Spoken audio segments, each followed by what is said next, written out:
Hey guys, welcome back to our Back to Basics series here on Farming Simulator 19.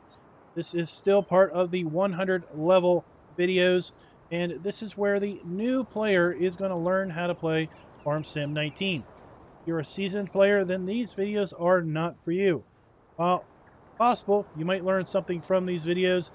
It's really intended toward the brand new player. So in this video, we're going to talk about field work and the order of operations. So we're down here on our main farm here on Felsburn. Field 20 is going to be the topic of our video. Right now we have this field configured. It needs plowing and it needs lime. So we technically don't need to plow this field, and we technically don't need to lime this field unless we want to maximize our yield. The way the game is set up is the fields require lime after every 3 harvests. If we go ahead and lime the field when it says it needs lime, then we get a 15% crop bonus. So if it needs lime and we don't put lime on it, a big loss. The only thing is we're not maximizing our yield. So in order to get the most out of the field as possible, if it says it needs lime, then we should put lime on it because we will get a 15% yield bonus. Now, as far as the need plowing state, depending on the crop that you plant, will depend on if the field needs plowing or not. So since this field is listed as need plowing, we've got a plow here hooked up to our tractor, got our front counterweight to help balance the tractor out. And after we lime the field, we're going to plow the field. And in essence, that is going to give us a 15% bonus as well. So if we take a look here at the help menu and we go to improving yield, you'll see what we're talking about. So it says spread lime every 3 harvests and we get a 15% bonus. Plow after corn, potatoes, sugar beets, and sugarcane. So basically after corn and our root crops and sugarcane, okay, then we don't do that, then we will lose 15% of our yield. So in essence, if you plow when it says it needs plowed and you put lime down when it says it needs lime, the collective of both of those will give us a plus 15, or sorry, a plus 30.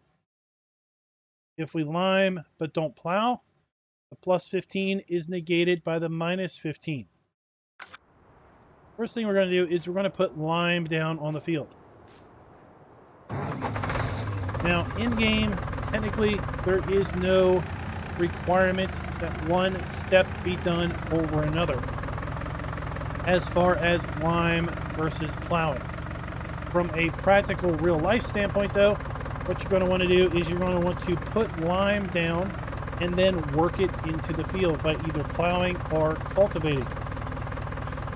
If we pull up our handy-dandy F1 menu, you're going to see we have some options. We can turn the fertilizer spreader on, and then we can start applying the fertilizer.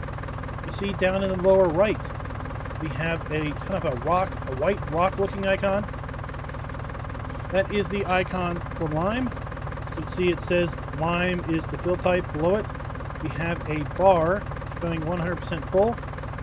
We have a quantity, 9,000 liters. That's how much is in our spreader, and it's 100%. Turn it on. You're going to see that that number starts to drop pretty significantly. Now, depending on what you're applying, it could go down fast, it could go down slow. Lime happens to be used up pretty quickly. Turn it on. See a nice arc of white coming out of the back. I'm going to make one pass here, and then we're going to check the mini map in the escape menu.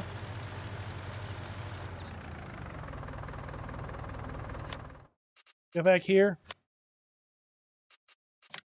and we tick off the need plow state. If we zoom in, you can see that the strip that we just put lime on no longer lists as needing lime. So we're going to go ahead and lime the rest of this field, and then we'll be right back, and we'll take care of the plowing. before we go, I want to show you guys. Lime is pretty nice when you put it down because it basically coats the entire field in white. Lime, if you didn't know, is basically ground up powdered limestone. So we are literally applying rock to this field, but what it does is it helps with the chemical balance of the soil. And that is pretty much why we are applying it after every 3 harvests.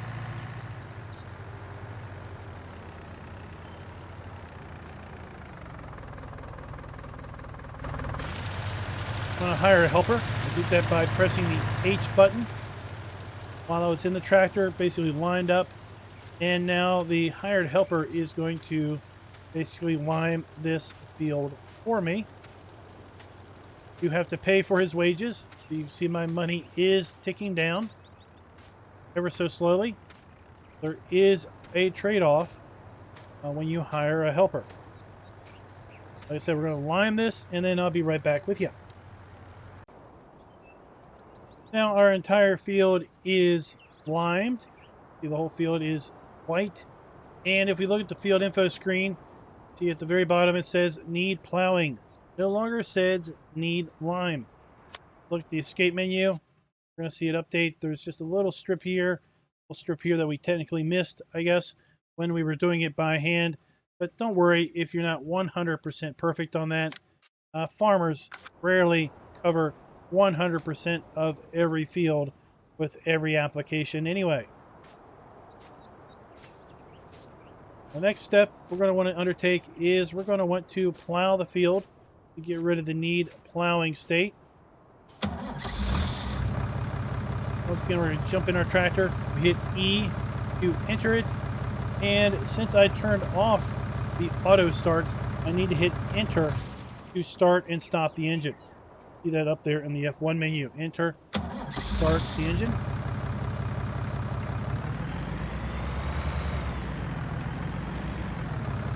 Now this particular plow is a reversing plow. We can hit B to turn the plow.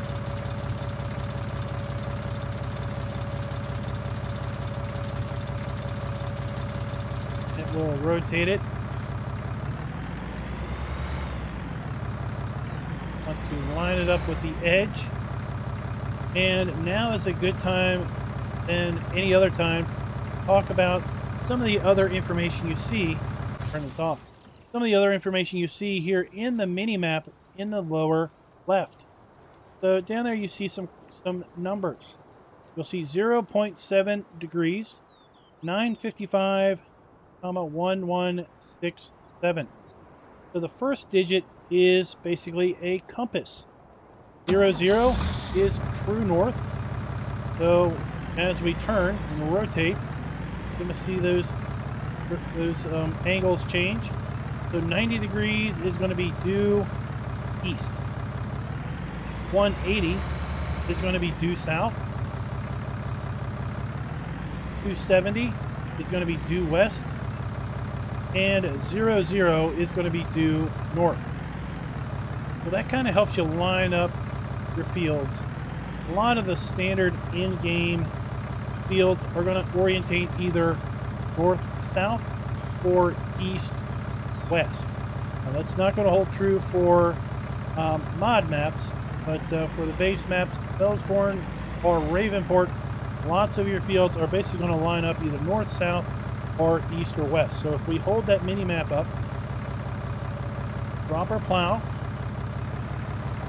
and start going down the field, as long as we keep that fairly close to 00, we know that we are plowing a straight north-south pass.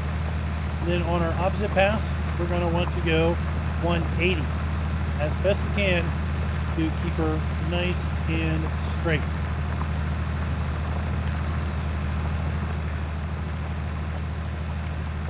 See, when we plow the field, our textures change to represent a furrowed and plowed field.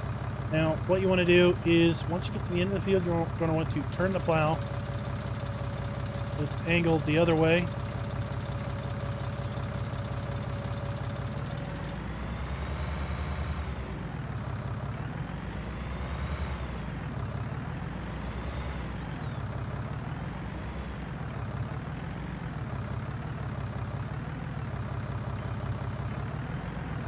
So you want to drop that tractor tire in that first furrow.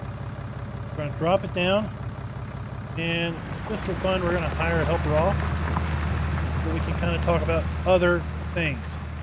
See the different changes in texture. Remember, this was cultivated at the start of the video.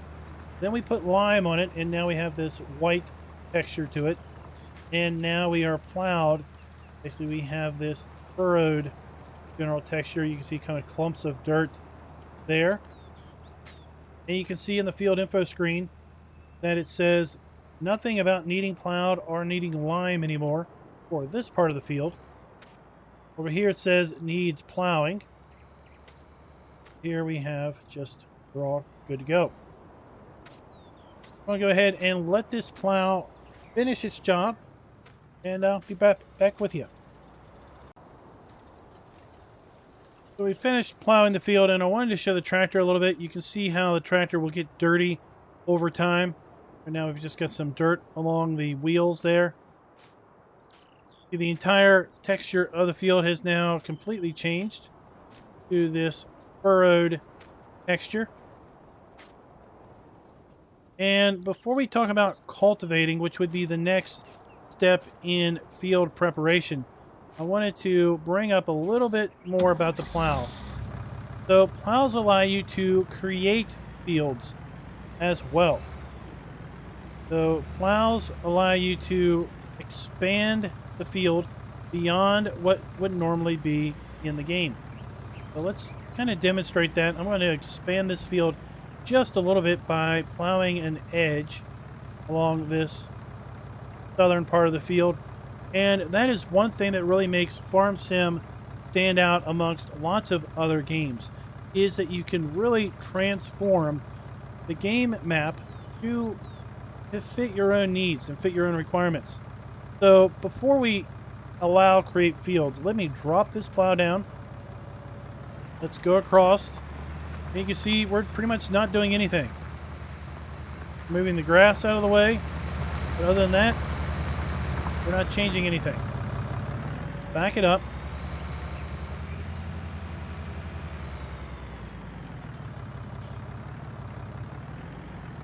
And what we're going to do is we're going to do allow create fields.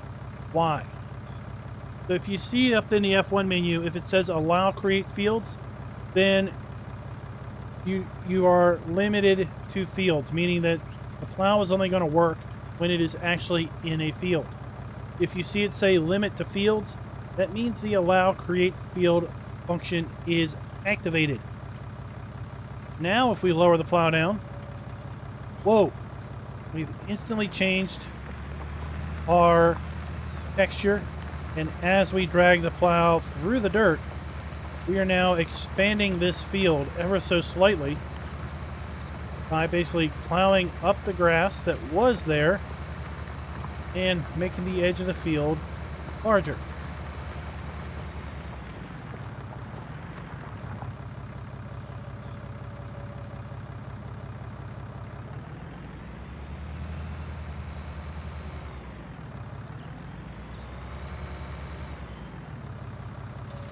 I'm going to turn this just to square this off a little bit. And when you have create fields on, you need to be real careful where you drop the plow. Because if you forgot that you left that feature on, you can really do some damage. You can see that I've turned that function off now. Now it says allow create fields. It means it's safe. Let's talk about cultivating now. So typically cultivating is going to be the last step that you perform before you have fully prepared the seed bed for seeding.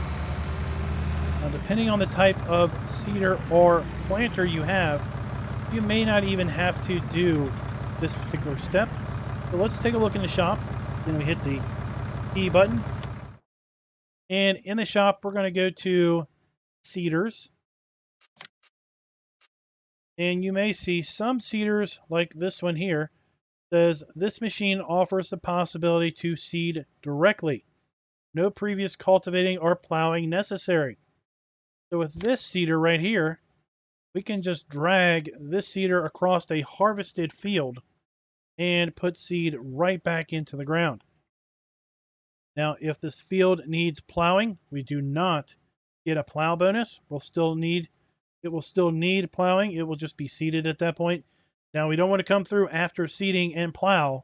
That is basically going to destroy everything that we just did.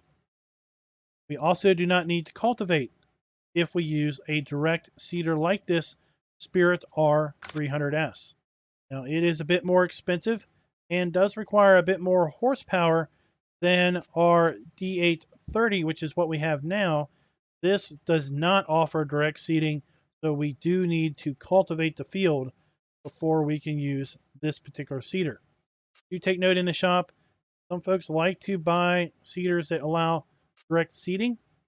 Not all seeders do allow direct seeding. Some do, some don't. Star here does. This Kuhn one does not.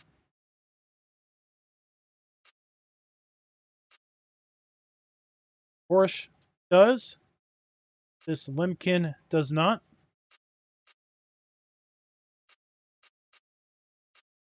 That is very important to understand. When we come up here to planters, most of our planters do not allow direct seeding. Definitely going to need to cultivate for your planters.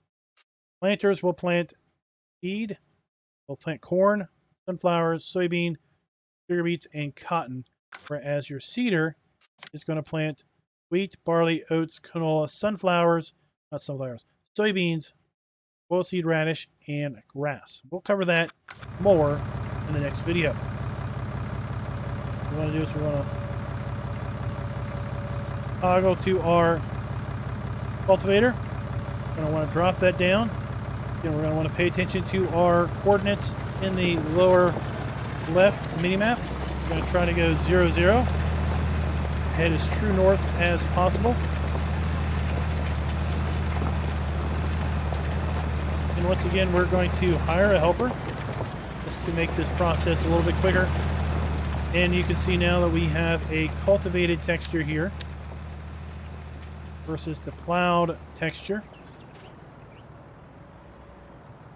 In game, there are several different cultivators, and really would be remiss if we didn't cover that topic here in this particular video.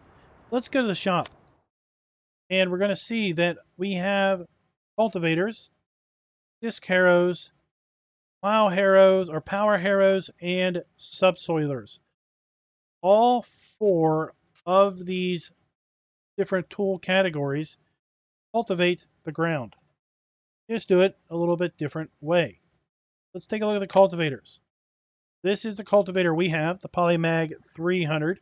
Requires 100 horsepower, 3 meter working width, 9 mile per hour working speed, and they suggest you use the SB 700 counterweight to go with that. This Kuhn cultivator requires more horsepower, still only does 3 meters, still is only 9 mile per hour, and requires more of a weight.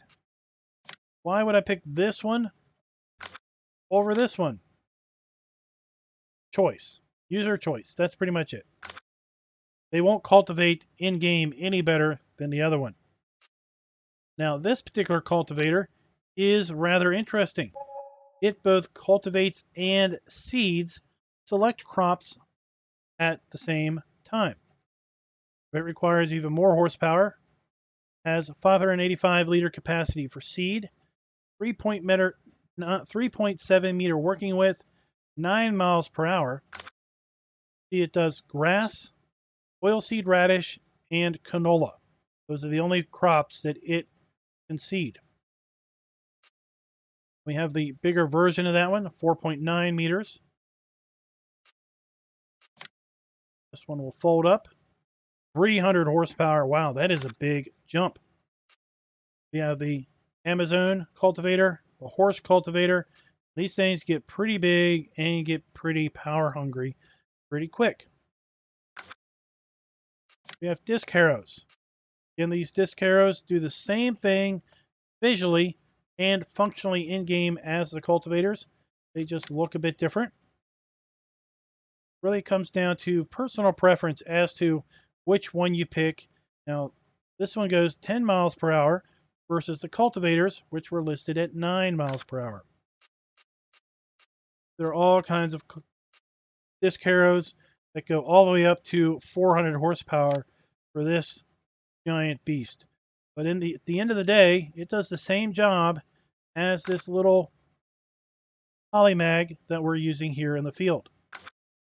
Power harrows have a PTO attachment, and given their name, they require power from the tractor via PTO, and they have rotating spines that dig down into the ground and kind of stir up the ground to break up dirt clumps. This one also allows you to attach something on the back. So this one can be used in conjunction with a 3-meter seeder to cultivate and seed all in one pass. So unlike what we're doing here, where we are passing through the field once with a cultivator, and then we're going to come back through a second time with a seeder, with a power harrow, assuming you have the horsepower to spare, you could hook up this MKE 300 or the Kuhn HR 4004. This one's 4 meters. This one's 3 meters. So you could connect this to your tractor. And then you can connect the Amazon seeder to the back of this. And then basically cultivate the field and seed the field all in one pass. Subsoilers are also a form of cultivator, but these guys serve a second function. These guys will also give you a plow bonus. So on a field that says needs plowed, you can use one of these subsoilers to not only cultivate the field, but basically remove the plow requirement at the same time. They do require a bit of horsepower to pull and drag through the ground. The important thing is it will remove the need for plowing. Now, what subsoilers cannot do that we demonstrated with the plow is subsoilers cannot create fields, at least not without a mod. But that is for another day and another time. So that is kind of the highlights of all of the various types of cultivators in game. Until next time, happy farming. Be sure to like, subscribe, and click that notification bell.